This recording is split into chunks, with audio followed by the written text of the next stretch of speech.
العلم هو النور الهادي والمفتاح لكل الخير من يريد الله به خيرا. بسم الله الرحمن الرحيم. وعن أبي هريرة رضي الله عنه عن النبي صلى الله عليه وسلم قال: ما بعث الله نبيا إلا رعى الغنم. فقال أصحابه: وأنت؟ فقال: نعم، كنت أرعى على قراريط لأهل مكة. رواه البخاري. الفصل الأول، اجارے کا بیان چل رہا ہے، جس کی یہ تیسری حدیث ہے۔ حضرت ابو ہریرہ رضی اللہ عنہ سے منقول ہے، نبی کریم صلی اللہ علیہ وسلم سے نقل کرتے ہیں، قال کہ نبی کریم صلی اللہ علیہ وسلم نے ارشاد فرمایا: ما بعث اللہ نبیا، اللہ نے کوئی نبی نہیں بھیجا، الا رعى الغنم، جس نے بکریاں نہ چرائی ہوں۔ ما بعث اللہ نبیا الا رعى الغنم، اللہ نے کوئی نبی نہیں بھیجا جس نے بکریاں نہ چرائی ہوں۔ سارے انبیاء نے، سارے نبیوں نے بکریاں چرائی ہیں۔ فقال اصحابہ، تو صحابہ کرام نے پوچھا کہ سارے انبیاء کے تو آپ سردار ہیں، نبیوں میں تو نبی ہیں ہی، نبیوں کے سردار ہیں، آپ کے بارے میں کیا ہے، کیا خیال ہے؟ وَأَنْتَ، آپ نے بھی بکریاں چرائی ہیں؟ فقال، آپ صلی اللہ علیہ وسلم نے جواب دیا: نعم، ہاں، میں نے بھی بکریاں چرائی ہیں۔ كنت أرعى على قراريط، میں چند قیرات کی اجرت پر، علی اجرتی قراریط، یہاں مضاف پوشیدہ ہے، ایجاز بالحذف ہے، چند قیرات کی اجرت پر بکریاں چرایا کرتا تھا۔ الغنم لأہل مکہ، مفعول بھی پوشیدہ ہے، مکہ والوں کی بکریاں چند قیرات کی اجرت پہ چرایا کرتا تھا۔ رواه البخاری، امام بخاری رحمۃ اللہ علیہ نے نقل کیا ہے۔ اجارہ ہے، اجارہ کے باب سے اس حدیث کا تعلق ہے کہ بکریاں چرا دیا کسی کی اور اس کا پیسہ لے لیا، اجرت لے لیا، تو یہ جائز بھی ہے، اور نبی کے لیے ان کی جو اصل ذمہ داری ہے امت کے سامنے دین کو پیش کرنے کی، اس کی گویا کی ایک ابتدائی مشق ہے کہ امت میں کیسے کیسے لوگ ہوں گے، کیسی کیسی گمراہیاں ہوں گی، کیسے ٹیڑھے اور سخت سست جوابات ان سے ملیں گے، اس لیے بکریاں چرا کر صبر آزما حالات سے اللہ تعالیٰ گزارتے ہیں۔ وعنہ قال، اور حضرت ابو ہریرہ ہی سے منقول ہے، کہتے ہیں قال رسول اللہ صلی اللہ علیہ وسلم، اللہ کے رسول صلی اللہ علیہ وسلم نے ارشاد فرمایا: قال اللہ تعالی، اللہ تعالیٰ نے فرمایا۔ یہی بیچ میں اللہ تعالیٰ، قال اللہ تعالی آ گیا، تو اب یہ حدیث قدسی ہو گئی۔ اسی کو کہتے ہیں کہ نبی اپنی حدیث کی نسبت اللہ کی طرف کریں، قال اللہ ہٹا دیں اور بقیہ پورے مضمون کی نوعیت حیت قضائی ایسی ہی رہے، تو پھر وہ حدیث رہے گی، عام حدیث جو قسمیں ہم پڑھ رہے ہیں۔ لیکن قال اللہ کا لفظ بڑھا دیا تو حدیث قدسی ہو گئی۔ اللہ تعالیٰ نے فرمایا ہے: ثلاثۃ، تین ایسے لوگ ہیں، انا خصمہم یوم القیامت، قیامت کے دن میں ان کا مد مقابل رہوں گا، ان کے مد مقابل میں رہ کے میں ان سے ان کے بارے میں جھگڑوں گا کہ یہ آدمی ہے، اللہ تعالیٰ ان کی آپ خبر لیجئے۔ خصمہم، انا خصمہم یوم القیامت، قیامت کے دن میں تین لوگوں کا خصم رہوں گا، قیامت کے دن جھگڑوں گا تین شخصوں سے۔ رجل، اس میں سے ایک آدمی، اعطا بی، ایک ایسا آدمی جو میرے نام سے کوئی عہد کرے، اعطا العہد بسمی، میرے نام سے کوئی عہد کرے، ثم غدر، پھر وہ عہد کو توڑ ڈالے، میرے نام کی عظمت کا خیال نہیں کیا اور اس نے عہد توڑ ڈالا، تو میں خصم بنوں گا اس کا۔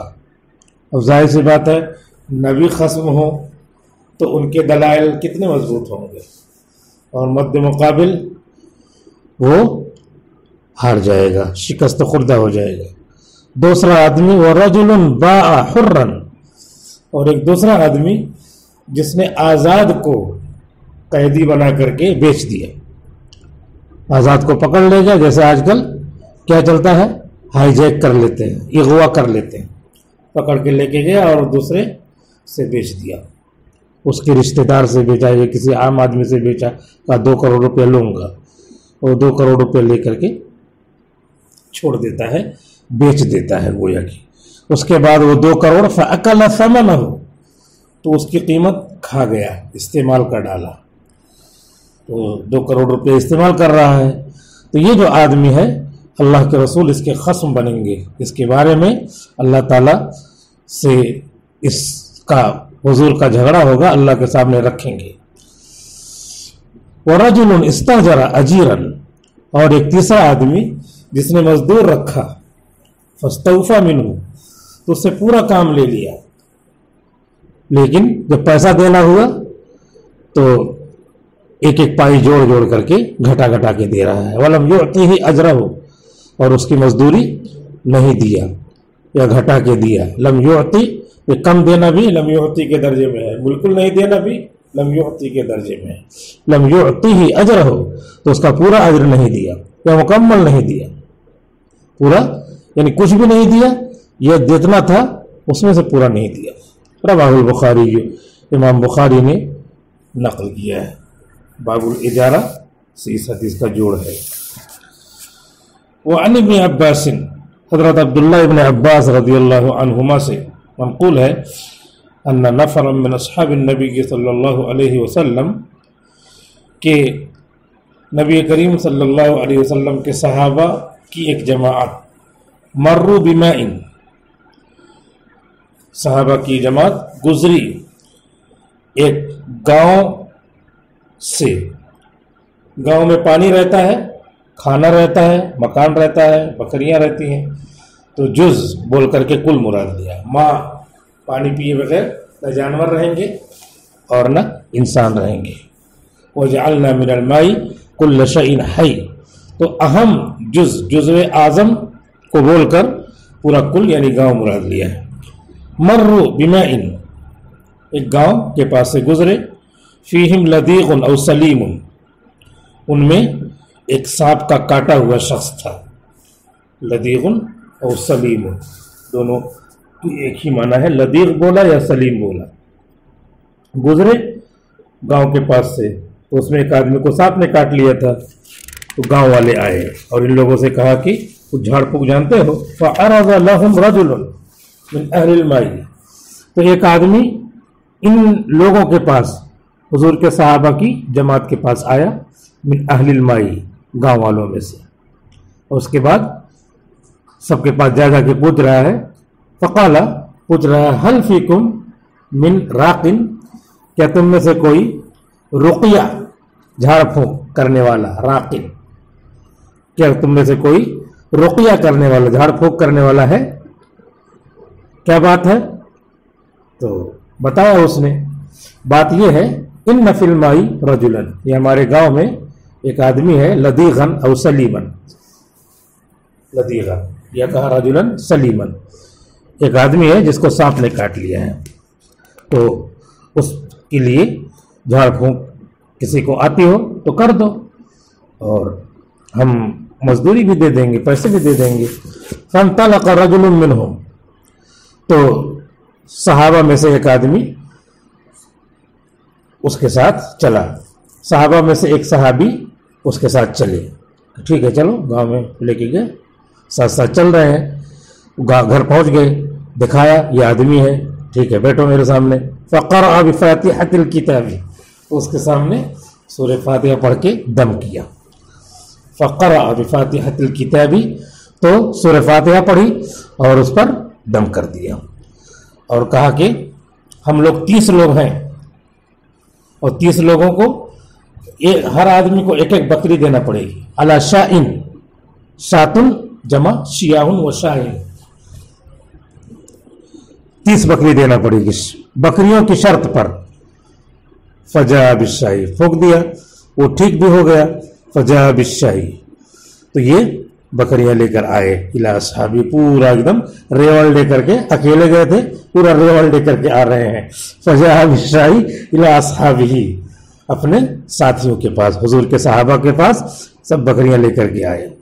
اور اس کے بعد آ کے بتایا سورہ فاتحہ پڑھ کے پھونکا وہ ٹھیک ہو گیا اور میں نے 30 بکری جو ہے کہا تھا لوں گا، اس نے 30 بکریاں دیا، یہ لے کے آیا ہوں. ان لوگوں نے کہا چھی چھی یہ کیا لے کے آ گئے. فکرہوا ذلک، انہوں نے اس کو ناپسند کیا کہ تم نے کتاب الہی بیچا ہے، اس پر تم نے اجرت لی ہے. وقالوا، اور کہنے لگے اخذت علی کتاب اللہ اجرا، تم نے اللہ کی کتاب پہ اجرت لے لی. اخذت، لے لیا، کیا لے لیا؟ استفہام انکاری ہے، نہیں لینا چاہیے تھا. حتی قدم المدینہ، کہا کہ ابھی اس کو استعمال نہیں کریں گے، چلو حضور سے پوچھتے ہیں مدینے. حتی قدم المدینہ، یہاں تک کہ سب مدینے آ گئے، مدینہ منورہ پہنچے اللہ کے رسول کی خدمت میں مسجد نبوی میں. فقالوا، انہوں نے عرض کیا یا رسول اللہ، اے اللہ کے رسول، اخذ علی کتاب اللہ اجرا، یہ فلاں صاحب ہیں، ان کو پکڑ کے آگے کیا ہوگا، یہ ہے اخذ علی کتاب اللہ اجرا، انہوں نے اللہ کی کتاب پہ سورہ فاتحہ پڑھ کر کے ایک آدمی کو پھونک ماری، اس کو سانپ نے کاٹا تھا، ٹھیک ہو گیا. اجرن، اس پر اجرت لے لیا اور یہ 30 بکریاں لے لیا. فقال رسول اللہ صلی اللہ علیہ وسلم، تو حضور صلی اللہ علیہ وسلم نے فرمایا ٹھیک تو ہے، جائز ہے. ان احق ما اخذتم علیہ اجرا کتاب اللہ، بے شک سب سے زیادہ حقدار چیز جس پر تم کوئی اجرت لو وہ تو اللہ کی کتاب ہی ہے. کتاب اللہ پر تم اجرت لے سکتے ہو، البتہ کہ عبادت پر اجرت نہیں لے سکتے. کتاب اللہ کے ذریعے تم نے ٹھیک کیا تو اس علاج پر اجرت لے سکتے ہو. رواہ البخاری، امام بخاری نے نقل کیا ہے. وفی روایت اصبتم، تم نے ٹھیک تو کیا. اقسموا، سب لے لو. واضربوا لی معکم سہما، اور میرے لیے بھی اپنے ساتھ ایک حصہ لگاؤ. تو 30 تھی تو کیسے لگاتے، لیکن آپ نے دلداری کے لیے کہا کہ میرا بھی لگاؤ، تو جائز ہے، کوئی غلط تھوڑی ہے. تو تلاوت قرآن کی اجرت لینا یہ جائز نہیں جو عبادت ہے، لیکن یہ تلاوت قرآن سے جو علاج کیا ہے تو علاج پر اجرت لینا جائز ہے. اسی وجہ سے قرآن کریم لکھ کر کے کسی کو دیا اور پورا قرآن چھاپ کر کے دیا، بیچنا خریدنا یہ جائز ہے، لیکن تلاوت کر کے ایصال ثواب کر کے اس کی اجرت لینا یہ جائز نہیں ہے، کیونکہ عبادت ہے ایصال ثواب، اس پر اجرت لینا جائز نہیں ہے. البتہ یہ کہ امام ابو حنیفہ رحمۃ اللہ علیہ تعلیم قرآن پر جو اجرت لینے کو وہ حرام کہتے ہیں، بقیہ لوگ جو ہے جائز کہتے ہیں. الفصل الثانی، دوسری فصل. عن خارجہ ابن السلط عن عمہ، حضرت خارجہ ابن سلط سے منقول ہے، وہ اپنے چچا سے نقل کرتے ہیں. قال، کہتے ہیں اقبلنا من عند رسول اللہ صلی اللہ علیہ وسلم، ہم لوگ اللہ کے رسول کے پاس موجود تھے، وہاں سے بات چیت کرنے کے بعد اقبلنا، لوٹے، آئے، لوٹے، من عند رسول اللہ صلی اللہ علیہ وسلم، حضور صلی اللہ علیہ وسلم کے پاس سے. فأتینا علی حی من العرب، تو ہم عرب کے ایک قبیلے کے پاس سے گزرے، ایک محلے کے پاس سے گزرے.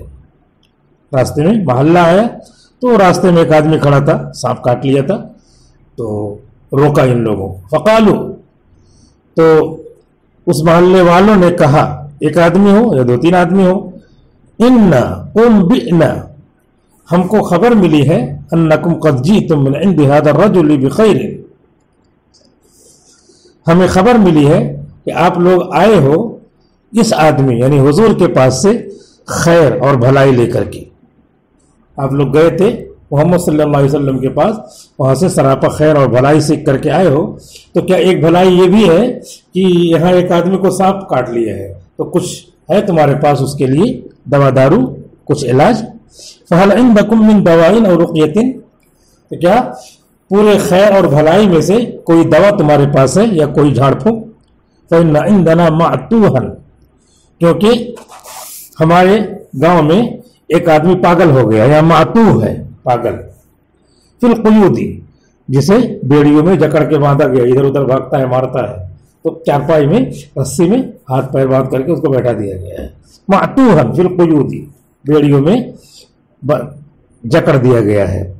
فقلنا, تو تھوڑا آپ لوگ جھاڑ پھونک کر کے علاج کیجیے.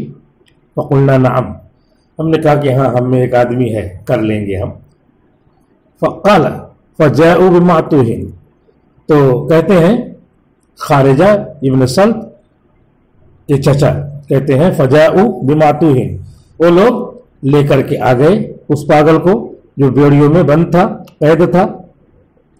تو خارجہ کے چچا کہتے ہیں میں نے خود ہی فقرأت علیہ بفاتحۃ الکتاب, میں نے اس پر سورہ فاتحہ پڑھ کے دم کیا. ثلاثۃ ایام, ہم لوگ وہیں رک گئے, رکو 3 دن تک دم کریں گے اس کو, صبح شام کرنا پڑے گا.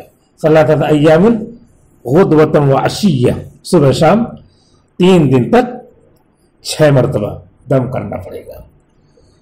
اجمعوا بزاقی ثم اطفل, وہ حضرت خارجہ کے چچا کہتے ہیں کہ میں اس طرح پڑھتا جاتا تھا اور تھوک جو ہے بولتے بولتے تھوک جمع ہو جاتا ہے, تو وہ تھوک کو جمع کر لیتا تھا. جمع کرنے کے بعد جب پڑھ کے فارغ ہو گیا تو پھر وہ تھوک جو ہے اپنے ہاتھ پہ لگاتا تھا, وہی تھوک پھر اس میں پھونک مارتا تھا اور اس کے بعد اس پاگل کو لگاتا تھا.